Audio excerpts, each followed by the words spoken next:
Ok, já estamos de volta pela sua Rádio Esperança, agora 8h12, 8h12. Você acompanhando o programa Cidades Notícias pela sua Rádio Esperança. Ei, você que tá me ouvindo aí, você tem curiosidade para saber da vida do Lampião, da Maria Bonita? Pois é, nós vamos bater esse papo agora aqui, falando sobre a história de Lampião e Maria Bonita, falando sobre a história do Rei do Cangaço, né? Vamos falar agora aqui no nosso Cidades Notícias pela sua Rádio Esperança. 8h12, 8h12. Uma ótima manhã para você que está acompanhando o nosso Cidades Notícias. A partir de agora, vamos trazer a nossa entrevista de hoje, a entrevista da manhã, para você que está acompanhando o nosso Cidades Notícias aqui pela sua Rádio Esperança. Vamos lá, bota aí a vinhetinha, meu filho. Entrevista da manhã.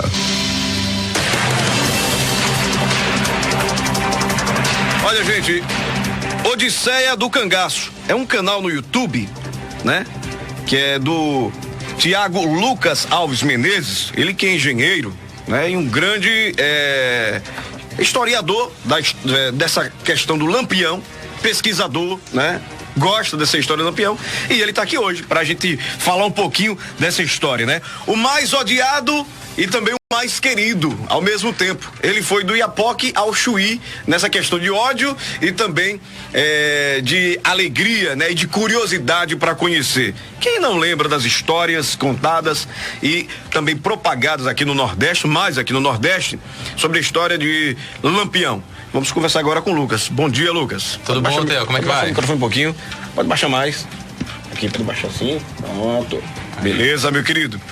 Lucas, engenheiro que gosta da história de Lampião, não é?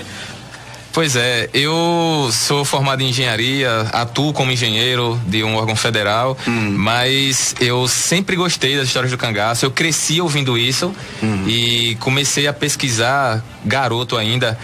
Eu quando tinha uns 9, 10 anos mais ou menos, eu tive acesso a um cordel que falava sobre uma aventura de Lampião lá em Juazeiro do Norte, inclusive eu tô indo pra lá agora pra gravar, lá em Juazeiro. Então eu comecei a me interessar em pesquisar realmente sobre aquela história. Então eu comecei após isso a ler muitos livros referentes ao cangaço.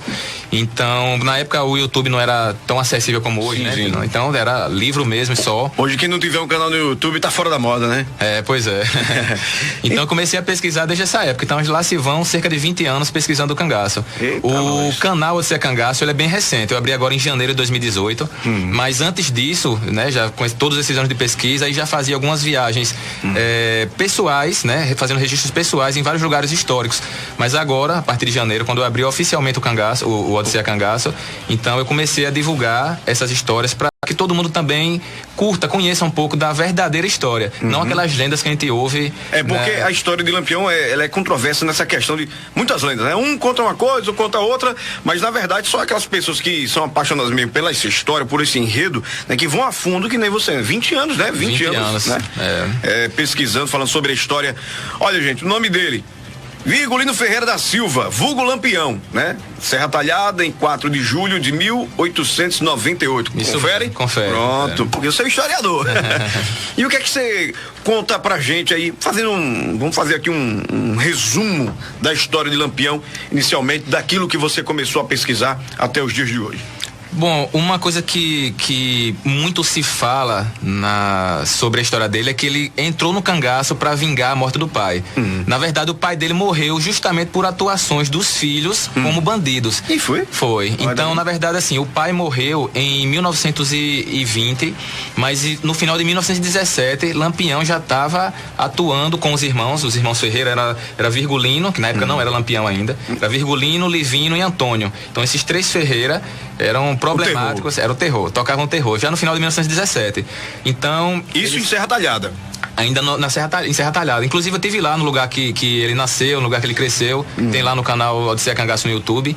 Então, lá que começaram essas intrigas com os vizinhos deles, que eram da família Nogueira, que era o Zé Saturnino. Então, houve ordem judicial para ele deixar a propriedade em Serra Talhada. Então, eles foram para a Floresta, perto do município de Nazaré, Nazaré do Pico, também tive lá. Conheci até uma remanescente do cangaço, filha de um tenente da época. Então lá também teve problemas com esse pessoal. Então foram para Alagoas, e aí foi que em 1920 o pai dele foi assassinado justamente por essas atuações de banditismo dos Ferreira. Então os primeiros integrantes do bando de Lampião foram os próprios irmãos. Isso, que na verdade não era bem um bando, na verdade era um pequeno grupo que ainda não era bem considerado como cangaceiros. Lampião entrou para o cangaço oficialmente após a morte do pai. Ele entrou para um bando de Senhor Pereira, que era da família dos Pereira. Tinha outros bandos naquela época. Tinha outros, isso. E esse bando do Senhor Pereira era um bando muito forte na época. Senhor Pereira, inclusive, é um dos grandes nomes do cangaço de toda a história. Então, Lampião, após a morte do pai, ele até tem uma frase que é famosa, que ele falava que agora, a partir de agora, eu vou matar até morrer. Foi quando o pai dele foi morto. A mãe dele já havia falecido cerca de 15 dias antes. Ele até conta lá que ela deu um passamento. Então, assim, ela desmaiava muito frequência, então ela simplesmente morreu. Deu um passamento e morreu. Morreu. Em Alagoas já. 15 dias depois, aí o pai dele foi assassinado. O pai e o dono da propriedade que eles estavam lá, pelo coronel Lucena de Albuquerque, que foi um dos grandes inimigos de Lampião, que ele não vingou também. E aí, depois disso, né, a família... Então ele não vingou a morte do pai? Não vingou. Não vingou o Zé Saturnino, que foi o primeiro inimigo dele, e não vingou também o Lucena, né, esse Lucena de Albuquerque, o coronel. Não vingou. Então, assim, os grandes inimigos dele morreram de velhice. Então, após a morte do pai, foi que ele ingressou no bando do Senhor Pereira. Rapaz, tá vendo aí, Raimundo? A história de Lampião, ela é muito, muito interessante, porque, na verdade, Lampião era um criminoso, né? Criminoso, mas que para aquela época, muitas pessoas tinham a curiosidade. Quem é Lampião? Onde é que tá Lampião? Vamos conhecer Lampião. Ao mesmo tempo, era a curiosidade e o medo que assombrava o pessoal do cangaço naquela época. E a partir daí, né, de quando, como você contou aí, que ele, depois da morte do pai, que ele oficialmente entrou no cangaço, como é que se deu essa questão dele juntar, aglomerar pessoas, porque chegou a 120 pessoas, né, a andarem com ele nesse bando, né? Isso. Então, quando ele entrou no bando do Senhor Pereira em 1920, ele era um cabra do grupo de Senhor Pereira, ou seja, o Senhor Pereira era o chefe de bando dele. Então, ele aprendeu muito com o Senhor Pereira, mas o Senhor Pereira já via nele aquele cara que tinha muito potencial. O líder, para liderar, pra né? liderar. Um sucessor, né? Um sucessor, exatamente. Porque, assim, dos 3 Ferreira, né, que entraram, Livino, era Antônio o mais velho, depois Livino e depois, seguindo, né, foi Virgulino. Então, Antônio, ele era o mais valente. Ele era aquele cara que ia pra cima mesmo. O Virgulino era mais contido, mas ele tinha muita liderança. Então, o Senhor Pereira via isso. E quando o Senhor Pereira deixou o cangaço em 1922, a pedido do Padre Cícero, ele estava com reumatismo e o Padre Cícero mandou uma carta para ele deixar o cangaço. Então ele atendeu, né, os devotos do Padre Cícero. O Padre Cícero era um santo na época, né? Até hoje, né? Então ele deixou o cangaço e passou a chefia do bando para Virgulino. Então nessa época, Antônio realmente era o mais feroz e Virgulino era o mais inteligente. Então, logo em seguida que ele assumiu a chefia do bando, ele precisava de recursos, porque o bando era enorme nessa época. Tem que dar de comer o pessoal, né? Exato, e da estrutura, né? Roupa, arma. E aí ele fez o grande assalto lá na Baronesa de Água Branca, aqui em Água Branca, Alagoas. Eu tive lá também, tem um programa lá sobre isso. E aí foi que os noticiários, né? Os jornais começaram a usar o termo Lampião. Por que Lampião? Há várias teorias sobre isso. Uma delas é que ele fazia uma manobra na arma, que a arma não era de repetição como é hoje, né? Então tinha que manobrar para cada tiro. Então ele fez uma manobra lá de colocar um lenço nesse negócio que puxa, né? Essa trava, e que ele conseguia atirar mais rápido. Então aquilo aquecia muito a ponta do fuzil, e à noite aquilo iluminava como se fosse um lampião. E outra teoria é que essa eu particularmente não acho muito verídica, mas se conta, é que um dos cabras do bando, ele tinha derrubado cigarros no chão à noite, e ele começou a atirar pra cima muito rápido, e aquilo iluminava o chão como se fosse um lampião. Então, assim, há várias teorias. Mas foi a partir de 1922, a esse assalto enorme que foi a Baronesa de Água Branca. Na verdade, a cidade de Água Branca. Sim. A Baronesa foi uma das assaltadas, e aqui teve o maior prejuízo. A gente contou essa história no canal do Zé Cangaço, e tá lá, e então foi a partir daí que o termo ficou popularizado, né? Os jornais começaram a usar se referia àquele bandido como o Lampião. E Lampião na época era com Lampeão. Aí foi quando ele apareceu, né, como realmente o justiceiro. O justiceiro, vamos dizer assim. Dizem também que naquela época, apesar deles visitarem as cidades e aterrorizarem as cidades e tal, com aquela coisa, mas ele ia mais, o foco dele era pessoal rico, fazendeiro, né? Respeitava a igreja, né? Respeitava o padre, né? Muito, isso mesmo. Ele, assim, o coronelismo, que faz parte de todo aquele complexo cultural, histórico, político, econômico do Nordeste, eles foram um dos grandes incentivadores, digamos assim, ao surgimento de bandos irredentos, né? Bandos de bandidos. Então, era justamente por aquela opressão do coronel ao pequeno sertanejo que fez com que aqueles revoltosos surgissem, né? Então, mas ironicamente, os coronéis eram os grandes protetores dos cangaceiros. Então, eles fizeram surgir os cangaceiros e eram também os protetores dos cangaceiros. Então, essa relação entre o coronel e o cangaceiro era muito forte. E o coronel que ajudava o cangaceiro ele tinha essa ajuda mútua, né? O cangaceiro não importunava o coronel e o coronel ajudava financeiramente e com proteção o cangaceiro. Se ele se recusasse a ajudar um cangaceiro, ele tinha ou era morto ou tinha suas propriedades devastadas. Então, há relatos de cangaceiros que destruíram propriedades a fogo, mataram gado a bala. Por exemplo, quando o Lampião veio para cá, para o lado da Bahia, em 1928, quem recebeu ele aqui foi o coronel Petronildo, que era o coronel Petros. Então, eles eram muito amigos, e só que depois, por questões políticas mesmo, eles começaram a se desentender e Lampião destruiu simplesmente 32 propriedades do coronel. Eita, fim da pena. Lampião, né, nas cidades, com essa questão dos fazendeiros, coronel, dos roubos, ele chegou a se tornar, na época, um cara rico?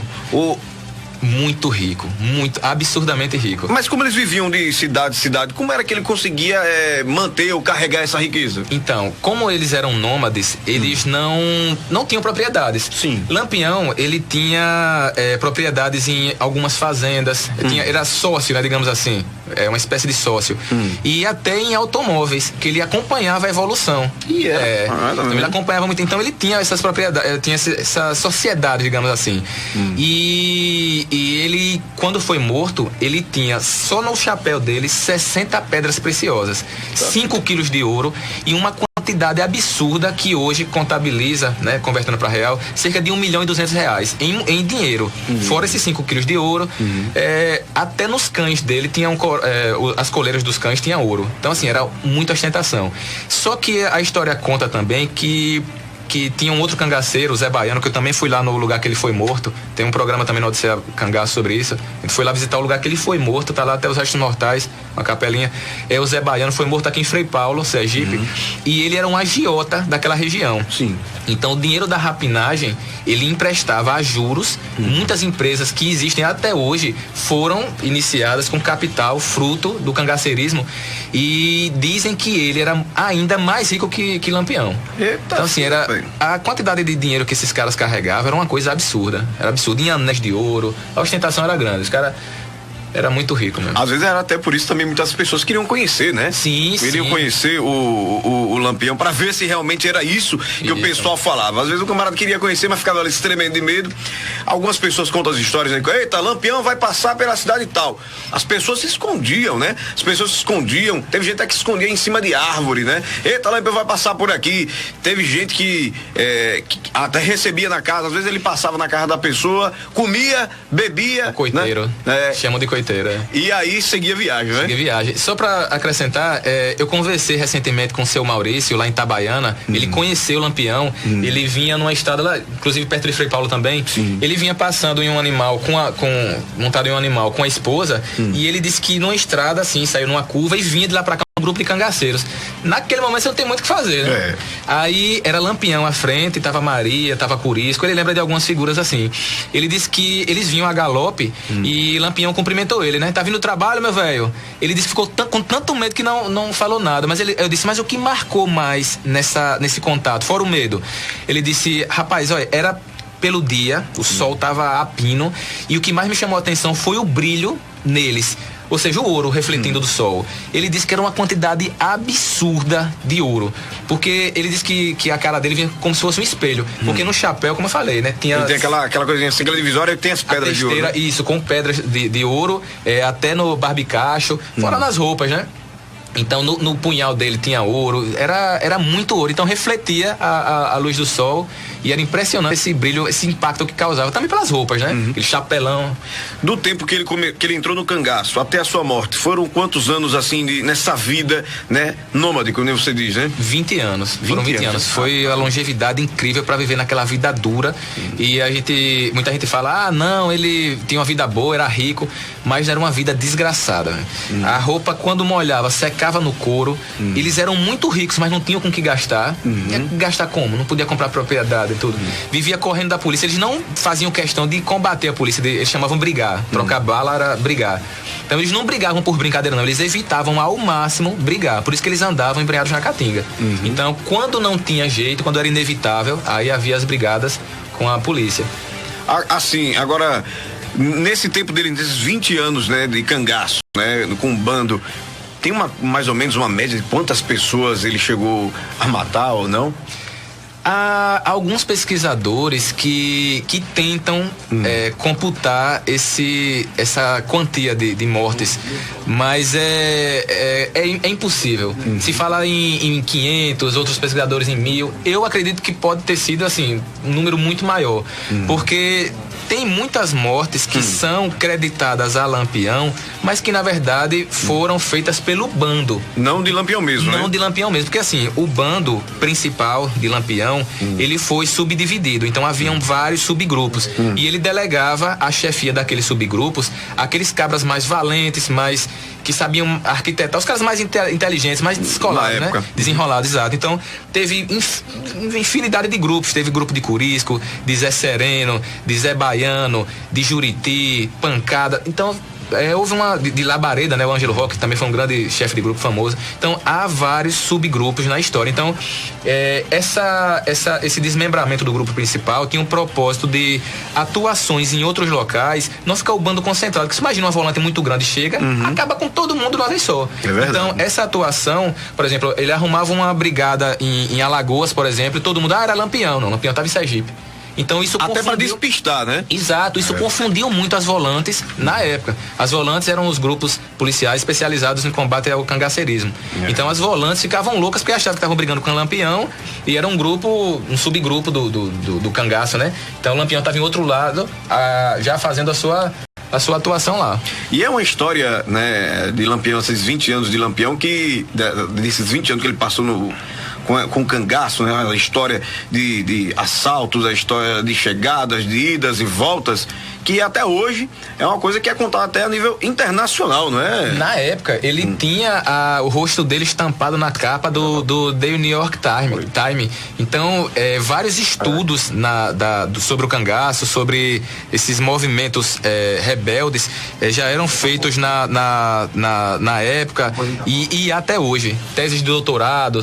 Então, teve um americano que veio pro Brasil, ele estudou o cangaço, tem um livro famosíssimo. Então, o cangaço, desde aquela época, é muito falado. Então, a gente vê o cangaceiro, principalmente a figura do Lampião, era uma estrela na época, no Nordeste, né?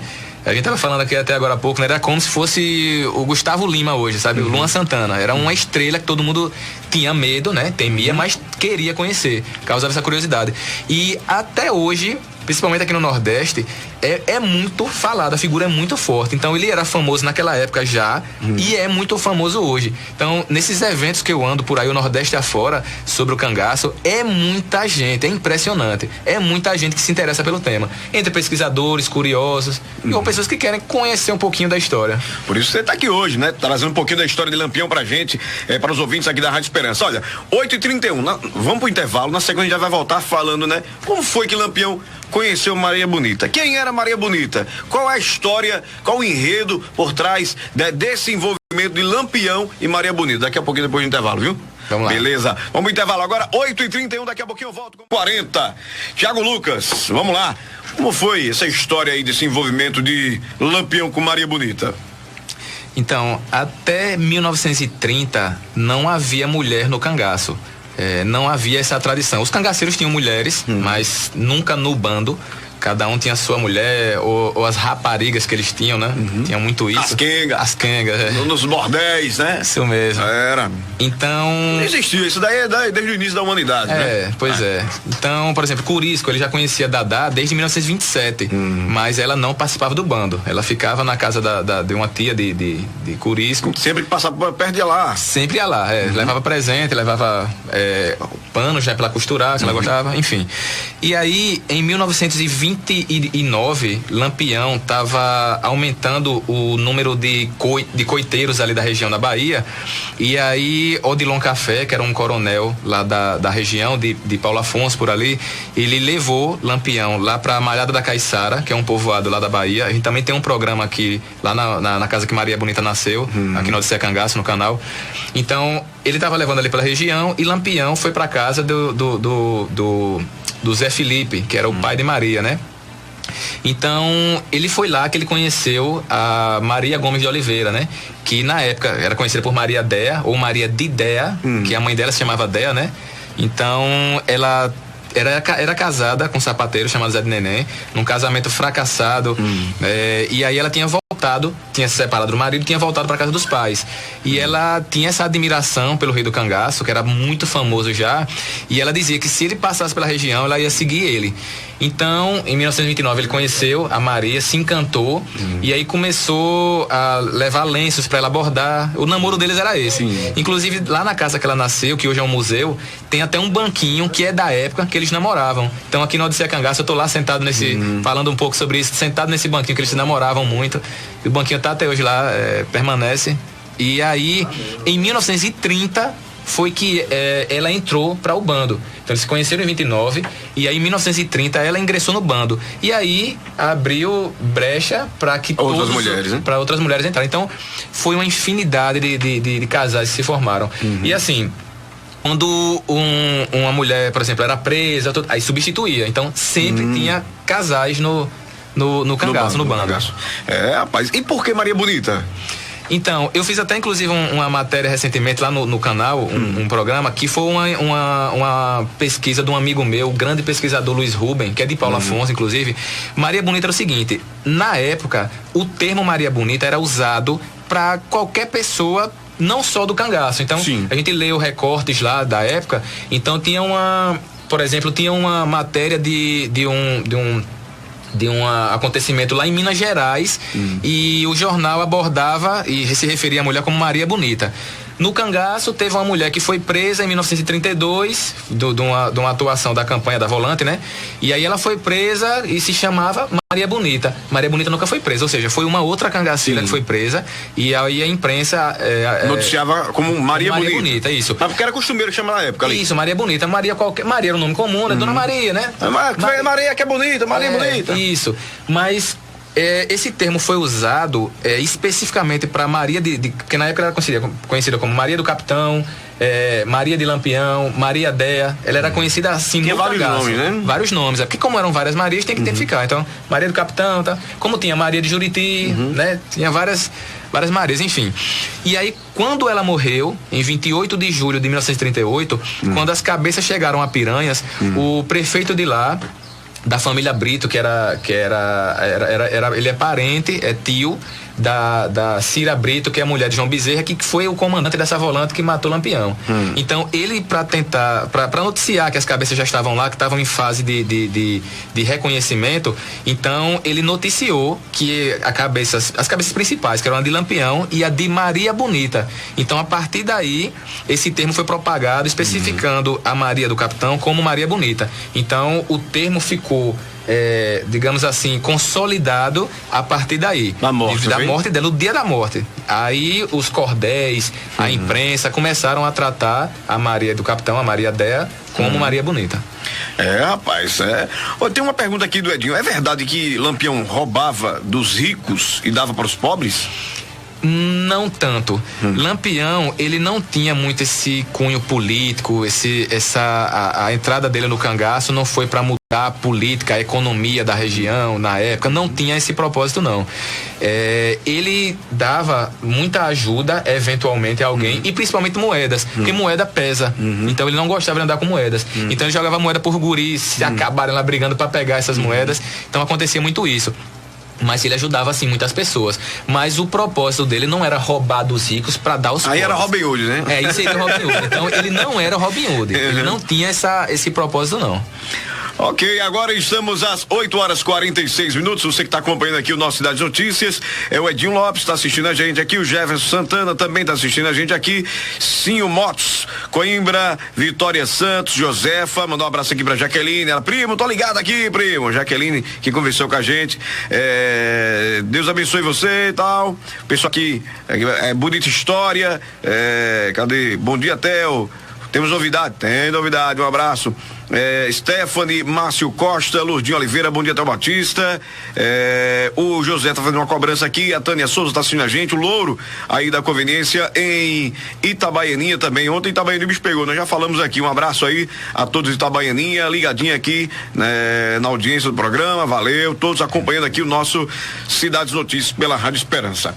Tem o Pedrinho aí, tá na linda? Pedrinho CD, vamos lá. Bom dia a todos que fazem Esperança. Bom dia, entrevistado aí. Bom dia. E coisa boa, Theo, quando a gente recebe porque se você for dizer, se você for falar aí, quem tá ali ouvindo, quem tá participando do seu programa, você vai até 4 da tarde, viu? Quando o negócio tá estourado é assim, a gente fica bem fácil. E o rapaz aí fazendo essa belíssima coisa aí, Deus possa abençoar ele cada vez mais pela essa sabedoria dele. Minha mãe chamava Maria, aí que eu fiquei arrepiado aqui agora, minha mãe. Dona Maria, ei, mãe. Então, é verdade. Isso aí, eu lembro de uma mãe, porque muitos têm uma mãe aí no asilo há 10 anos, 12 anos e não vai lá visitar. Isso é lamentável, né? É complicado, Theo. Mas se tiver uma namorada, um noivo, uma vez só no Rio, manda carta, manda dinheiro, manda quando, manda tudo.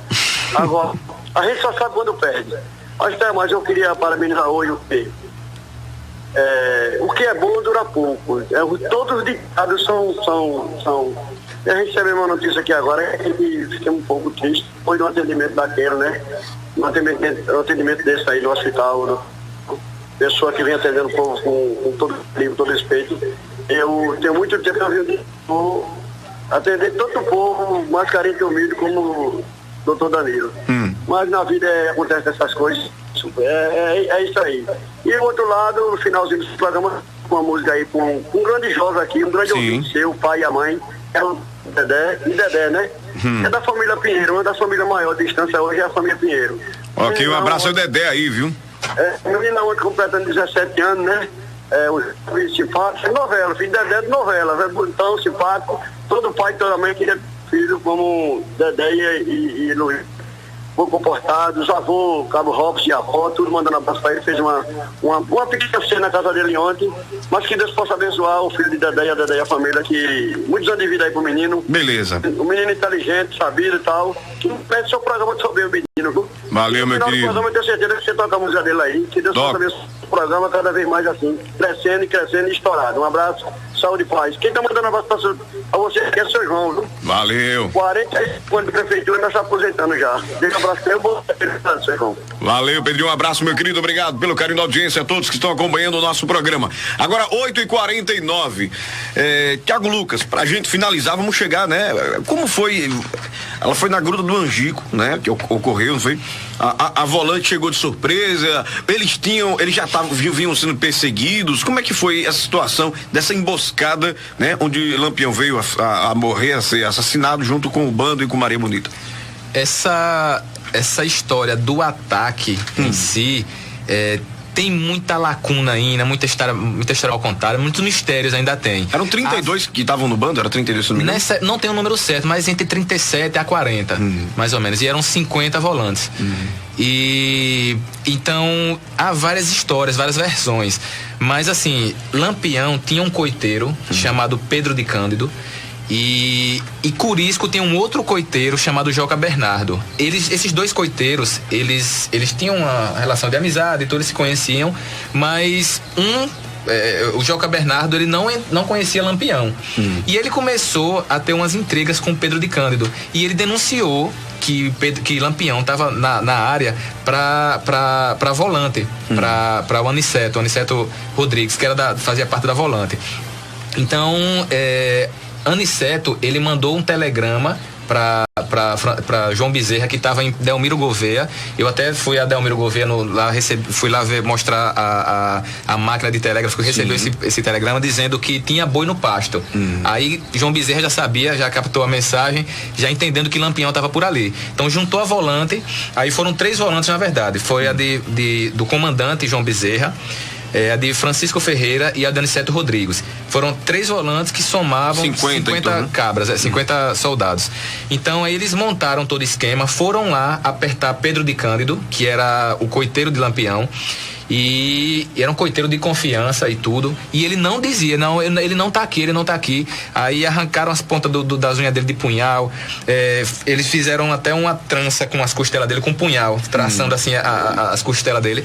Ele viu que não ia ter jeito, rapaz, olha, ele tava lá na fazenda Angico, mas eu não sei se ainda tá, mas meu irmão Durval Rosa, na época tem uns 17, 18 anos, era um rapaz, ele sabe se tá ou não. Aí eles atravessaram o rio pro lado de Poço Redondo, né? O Rio São Francisco. E aí foram lá apertar. Quando chegou lá, aí Pedro de Cândido disse: Durval, diga aí se a gente vai morrer. Aí os caras empurraram ele lá e apertou ele. Ele tá aí sim. Inclusive amanhã de manhã, 5 horas da manhã, antes do grupo sair, eu vou ter que ir lá pegar uma máquina de costura que deixou lá pra Sila costurar uma roupa de José Ferreira, que era o sobrinho do Lampião, que tava entrando pro bando. E aí pronto. Aí a volante seguiu com eles dois, né, para dizer onde era o caminho. Então chegou lá, aí a tropa se dividiu, João Bezerra, a volante João Bezerra por um lado com metralhadora, e a de Francisco Ferreira por outro lado, e a de Aniceto. Só que a de Francisco Ferreira não conseguiu fechar o cerco, ele se perdeu e não conseguiu fechar a única passagem que tinha, que como é uma grota, realmente, a grota do Angico literalmente é uma grota, então é um buraco e só tem uma saída de um lado e outra do outro. A de um lado estava fechado pela de Aniceto e a de João Bezerra, e a de Francisco Ferreira não conseguiu fechar, dar a volta. Foi quando estourou o primeiro tiro, que foi aquele alvoroço todo, e muitos cangaceiros conseguiram fugir, porque só morreram 11, então tinha quase 40, né? Então foi bem pouco o número de mortos. Mas eles não protegeram, ficaram, alguns ficaram, né? Aqueles que eram mais próximos de Lampião ficaram para proteger, troca tiro com a volante e tal. Exato, porque assim... Mas muitos, né? Conseguiram fugir, exato. A volante chegou, ainda estava escuro, mas já estava para amanhecer. Então eles foram, né, as últimas ordens, vai por ali, vai por aqui, se dividiu. E aí, quando começou a amanhecer, que já dava para ver mais ou menos uma pessoa de uns 10 metros mais ou menos, aí foi quando o chumbo começou a quebrar dentro da grota. E aí, alguns cangaceiros já tinham rezado e voltado para as toldas. Toldas eram as barraquinhas que eles faziam. Então, quando voltaram, ainda estava muito cedo, estava um chuvisquinho ainda, era inverno, estava frio. E Lampião, Luiz Pedro e Zé Sereno estavam conversando. E vários cangaceiros fazendo suas atividades ou deitados. Então, quando surgiu o primeiro tiro, que foi pro cangaceiro Amoroso, a uns 100 metros da grota, que foi o soldado Abidon que atirou. Esse cangaceiro Amoroso estava indo pegar água no poço do Tamanduá, fica uns 100 metros da grota, e aí o soldado, né, Abidon, estava pertinho dele, ficou nervoso, o cara pertinho assim, e João Bezerra tinha dito: ninguém atire enquanto eu não atirar primeiro, quem vai dar o primeiro tiro aqui era ele, o comandante, né? Só que como o cangaceiro estava pertinho, ele ficou nervoso, atirou, e errou o tiro. E um tiro ali na grota, quando tem a missa do cangaço, tem as apresentações, quando dá um tiro assim, é um barulho absurdo. Ecoa, né, ali, né? Meu Deus, parece que o mundo vai se acabar. Você imagine metralhadora, fuzil ali rompendo tudo. Então, assim, o tiro que foi dado lá no poço do Tamanduá, a 100 metros, ecoou lá dentro da grota, e aí foi aquela zoada. Então, as volantes que já estavam lá na grota já começaram a atirar. Quando ouviram o primeiro tiro, eles atiraram também, porque imaginou que os cangaceiros poderiam ter descoberto, já estavam atirando. Já estavam atirando também, exatamente. Os cangaceiros, eles tinham uma reação muito rápida, muito imediata. Por isso que eles se safavam sempre bem, das investidas das volantes. Então, o Candeeiro, que era um cangaceiro, que era inclusive da guarda pessoal de Lampião tinha a guarda pessoal de 8 homens, Candeeiro era um deles. Ele lembra que ele conseguiu fugir, mas ele ainda trocou tiro. Ele lembra que ainda viu o Lampião gesticulando assim pra montar a tropa pra revidar os tiros, mas ele foi um dos primeiros a ser atingido. Ele lembra disso, sabe? mas não deu pra organizar muita coisa não. Então quando todo mundo viu que Lampião tombou, Vamos cair fora. cai fora. Alguns tiros ainda rolam, por exemplo, o próprio João Bezerra, o comandante desse ataque, ele tomou um tiro na perna. Não se sabe de quem e tudo. Teve um soldado que morreu também, que é o Adrião Pedro de Souza, que também tem muita polêmica sobre esse tiro. Alguns falam que foi o cangaceiro balão, outros falam que foi o cangaceiro elétrico, e muitos falam que foi o próprio João Bezerra, que dizem que ele já tinha uma rixa, porque o soldado Adrião tinha uma namorada que já havia sido namorada de João Bezerra, e outros falam que Adrião sabia muita coisa sobre a relação entre Lampião e João Bezerra, que tem muito disso também. E também se fala que era o chamado fogo amigo, que João Bezerra teria matado o soldado para não parecer que foi um massacre. Gente, não morreu nenhum soldado, então vamos matar um aqui para dizer que tem muitas histórias assim, né? Por isso que é tanto mistério em cima desse ataque. Mas a maioria conseguiu fugir. E a história, assim, poderia ter terminado diferente se a volante de Anicete, de Francisco Ferreira, tivesse conseguido fechar o cerco. Rapaz, né? Então escaparam, só morreram 11. Só morreram 11, então... Já com Lampião e com Maria Bonita. Maria Bonita, Lampião e mais 9, né? Rapaz. E aí, pegaram as cabeças, levaram pra... Cortaram, porque não dava pra levar tanto o corpo. Sim. Então deixaram os corpos lá, o relento mesmo. Levaram as cabeças pra Piranhas, que foi de onde a volante saiu. E era a cidade que... A base, né? Era a base, exato. E, inclusive, essa foto foi tirada... Tem uma foto famosa das cabeças cortadas, numa escada, que é a escadaria do Palácio Dom Pedro II, que hoje é a prefeitura de Piranhas. Aí tem uns 3 programas, mais ou menos, do Odisseia gravados lá. E fica exatamente vizinho à casa de João Bezerra. Então, aí... colocaram, né? Arrumaram as cabeças lá com os pertences dos cangaceiros, os chapéus, os punhais, os fuzis, as máquinas de costura. Então tá lá, essa foto é famosa da cabeça. Lá na gruta, lá, todo o que andava com eles conseguiram essas coisas aí, né? Máquina de costura, alguns pertences de Lampião. Eles alguns coiteiros levavam, né, nos coitos quando eles ficavam, máquina de costura, ou eles mesmo tinham, inclusive essa de lá do Angico, era da mãe de Durval, né, mãe de Pedro de Cândido. Então ele estava indo no dia seguinte, que seria o dia do ataque, dia 28, para buscar de volta, que o bando já ia sair, era uma quinta-feira. Rapaz, tá vendo aí, Raimundo, como é? O Lampião. E até hoje ninguém sabe quem foi a pessoa que deu o tiro no Lampião mesmo, né? Tem um soldado chamado Honorato, que era conhecido por Noratinho, que ele assume essa responsabilidade de ter atirado em Lampião. Mas, assim, quando chegou no batalhão, né, foram atirar com a arma dele e viram que a arma estava desregulada. Então, você mirava e o tiro... Né, então, assim... Como é que ele conseguiu atingir Lampião se a arma dele estava descalibrada? Então tem muito disso. Mas assim, eu particularmente, eu acredito que não dá pra saber. Porque foi muito tiro, né? Muito tiro. Então tinha metralhadora, tinham 3 metralhadoras lá, tinha uma fuzil, tinha de tudo lá. Então assim, é tiro pra todo lado, ninguém sabia quem.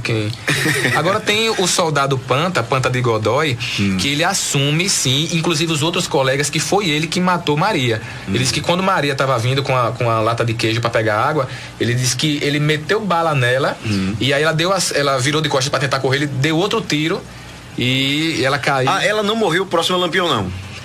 Não foi distante, mas não foi do lado, não. Por exemplo, o cinema mostra quando eles morrem, né? Aí pega na mão. Não teve isso, não.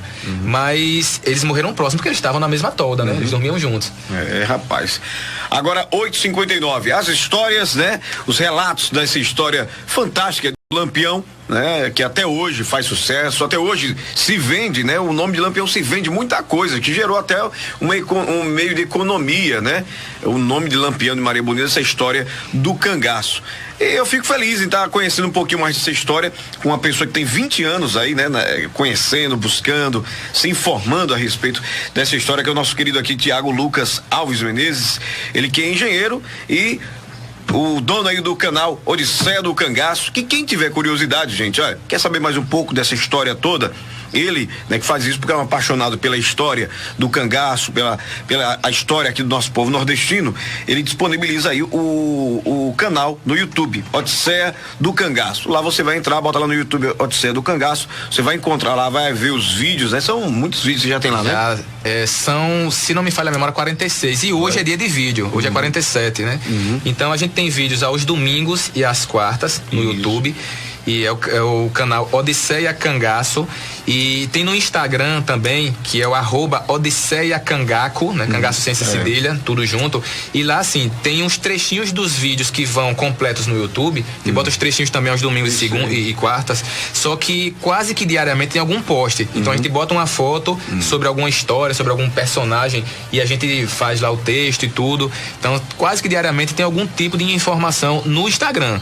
No YouTube é quartas e domingos, são os vídeos completos. Então hoje tem vídeo lá no canal, e quem curte a história do cangaço, quem gosta da cultura nordestina em si, então segue lá o canal, se inscreve, chama um amigo para se inscrever, e a gente tem vídeos gravados em lugares históricos. A gente vai lá no lugar que realmente o fato aconteceu, conta essa história, a gente pesquisa quando algumas histórias são tão divergentes em obras diferentes, então a gente discute isso, a gente busca informações locais com nativos, os mais velhos, a gente busca informações para confrontar essas versões em livros diferentes, discute sobre isso, e a gente vai discutindo nos comentários também da galera. Eu faço questão de comentar, responder cada comentário.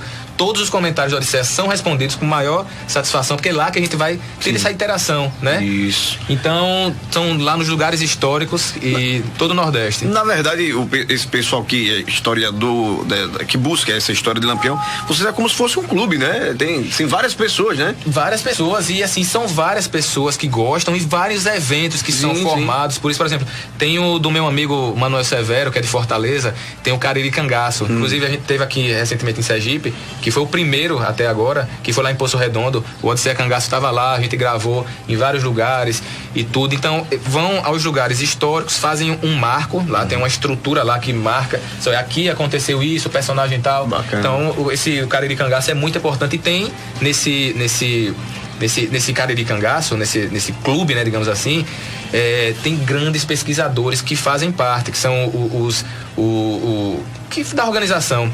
Então tem o Arquimedes Marques, tem o Aderbal Nogueira, tem o Luiz Ruben, que eu acabei de citar aqui, tem o Ivanildo Silveira, tem grandes nomes da pesquisa do cangaço que fazem parte do Cariri, entre outros. Tem a Associação Brasileira dos Estudos do Cangaço também, tem vários grupos especializados em estudo, pesquisa e divulgação do cangaço aqui no Nordeste. Da família de Lampião, geração de Lampião, ainda tem pessoas? Tem Expedita, que é a única filha do casal Maria e Bonita que sobreviveu. Ela nasceu em 10 de setembro de 1932, e ainda ela estava até agora na missa. Na missa Expedita estava na missa, ela estava lá. E tem a filha de Expedita, né, ou seja, a neta de Lampião e Maria, que é a Vera, que ela tem algumas irmãs e irmãos, mas ela em si, ela é pesquisadora do cangaço, ela tem excelentes, eu inclusive tenho alguns livros dela, e ela é uma excelente pesquisadora, e ela guarda o sangue, o DNA desse casal que é tão famoso na história.